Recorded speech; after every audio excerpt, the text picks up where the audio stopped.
ആദ്യമായി ഒരു മലയാളി ബഹിരാകാശ സഞ്ചാരത്തിന് ഒരുങ്ങുകയാണ്. ഡോക്ടർ അനിൽ മേനോനാണ്. അദ്ദേഹം ഒറ്റപ്പാലം സ്വദേശിയാണ്. ഇപ്പോൾ നമ്മളോടൊപ്പം ഉള്ളത് ഒറ്റപ്പാലം ചേറ്റൂർ ട്രസ്റ്റിൻ്റെ സെക്രട്ടറി കൂടിയായിട്ടുള്ള ചിത്രേഷാണ്.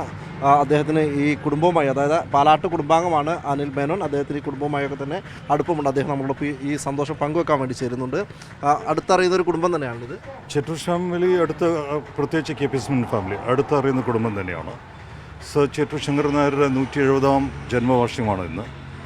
ഇന്നത്തെ ദിവസം ശ്രീ അനിലിന് ആശംസ അറിയിക്കുന്നതിൽ വളരെ സന്തോഷമുണ്ട്. കാരണം കേരളത്തിൻ്റെ മാത്രമല്ല, ഇന്ത്യയുടെ മാത്രമല്ല, ഇന്ന് ലോകത്തിൻ്റെ അഭിമാനമായിട്ടുള്ള ശ്രീ അനിലിന് എല്ലാ ആശംസകളും നേരുന്നു. അദ്ദേഹം ഈ ദൗത്യം കഴിഞ്ഞാൽ ഒറ്റപ്പാലത്ത് വരുമെന്നും ഒറ്റപ്പാലത്ത് ഒരു വലിയ സ്വീകരണം ഒരുക്കണമെന്നും ഞങ്ങൾ ആലോചിച്ച് വരികയാണ്. അദ്ദേഹത്തിന് കഴിയുന്നതും പെട്ടെന്ന് അദ്ദേഹം ഒറ്റപ്പാലത്ത് വരട്ടെ എന്ന് ഞങ്ങൾ ആഗ്രഹിക്കുന്നു. കുടുംബാംഗങ്ങൾ ആരെങ്കിലും ഇപ്പോൾ ഇവിടെ ഈ ഒറ്റപ്പാലത്തുണ്ടോ?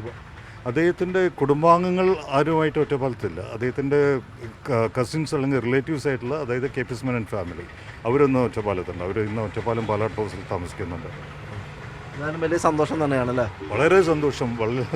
അതും ഇന്ന് അദ്ദേഹത്തിൻ്റെ സർ ചേറ്റൂർ ശങ്കരൻ നായരുടെ 170ാം ജന്മവാർഷികം ആഘോഷിക്കുന്ന സമയത്തും ഈ സമയത്ത് ഇങ്ങനെ ഒരു പത്രവാർത്ത വന്നതിലും നിങ്ങളെല്ലാവരും ഇവിടെ വന്നതിലും വളരെ സന്തോഷം. എന്തായാലും ഡോക്ടർ അനിൽ മേനോന് സ്വീകരണം ഒരുക്കുക എന്നുള്ളതാണ് നാട്ടുകാരെന്ന നിലയിൽ ഇവരുടെ അടുത്ത ലക്ഷ്യം. അത് ഏറ്റവും അടുത്ത് തന്നെ, അതായത് അനിൽ മേനോൻ ഈ യാത്ര കഴിഞ്ഞ് തിരിച്ച് നാട്ടിലെത്തുന്ന സമയത്ത് തന്നെ ഈ സ്വീകരണം ഒരുക്കാനുള്ള ഒരുക്കങ്ങൾ ഇപ്പോഴേ തുടങ്ങി എന്നുള്ളതാണ് അവർ നമ്മോട് പങ്കുവെക്കുന്നത്. ക്യാമറാമാൻ ഷിജി ചുറ്റൂരിനൊപ്പം സലാം മുഹമ്മദ്, മീഡിയ 1, പാലക്കാട്.